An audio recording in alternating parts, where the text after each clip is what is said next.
ಮಂತ್ರಾಲಯವನ್ನು ನೋಡಿದ್ವಿ, ಚಾಮುಂಡಿ ಬೆಟ್ಟವನ್ನು ನೋಡಿದ್ವಿ. ಇನ್ನು ಧರ್ಮಸ್ಥಳದ ಕಡೆ ಹೋಗೋಣ. ಅಲ್ಲೂ ಕೂಡ ಭಕ್ತ ಸಾಗರವೇ ನಿರ್ಮಾಣವಾಗಿದೆ. ಮತ್ತೊಂದು ಕಡೆ ಹೊಸ ವರ್ಷದ ಪ್ರಯುಕ್ತ ಧರ್ಮಸ್ಥಳ ಸಿಂಗಾರಗೊಂಡಿದೆ. ಮಂಜುನಾಥನ ಸ್ವಾಮಿಯ ಸನ್ನಿಧಾನದಲ್ಲಿ ಹೂವಿನ ಅಲಂಕಾರದ ಸೇವೆಯನ್ನು ಮಾಡಲಾಗಿದೆ. ಕಳೆದ 4 ದಿನಗಳಿಂದ ಹೆಚ್ಚು ಸಂಖ್ಯೆಯಲ್ಲಿ ಭಕ್ತರು ಧರ್ಮಸ್ಥಳದತ್ತ ಸಾಗಿದ್ದಾರೆ. ಹೊಸ ವರ್ಷದ ಮೊದಲ ದಿನ ಇವತ್ತು ಕೂಡ ಅದೇ ರೀತಿ ಭಕ್ತ ಸಾಗರ ನಿರ್ಮಾಣವಾಗಿದೆ. ನೀವು ಕೂಡ ದೃಶ್ಯವನ್ನು ಗಮನಿಸ್ತಾ ಇದ್ದೀರಿ.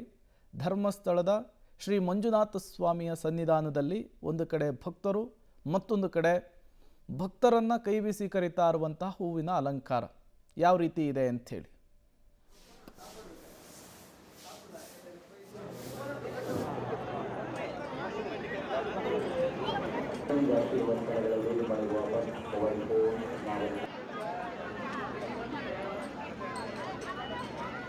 ನೀವು ಕೂಡ ದೃಶ್ಯವನ್ನು ಗಮನಿಸ್ತಾ ಇದ್ದೀರಿ. ಪ್ರತಿ ವರ್ಷವೂ ಕೂಡ ಹೊಸ ವರ್ಷದ ಸಂದರ್ಭದಲ್ಲಿ ಧರ್ಮಸ್ಥಳ ಇದೇ ರೀತಿ ಸಿಂಗಾರಗೊಳ್ಳುತ್ತೆ. ಇದೇ ರೀತಿಯ ದೀಪಾಲಂಕಾರ, ಇದೇ ರೀತಿಯ ಬಗೆ ಬಗೆಯ ಹೂವುಗಳಿಂದ ಧರ್ಮಸ್ಥಳವನ್ನು ಅಲಂಕರಿಸುವಂತಹ ಕೆಲಸವನ್ನು ಮಾಡಲಾಗುತ್ತೆ.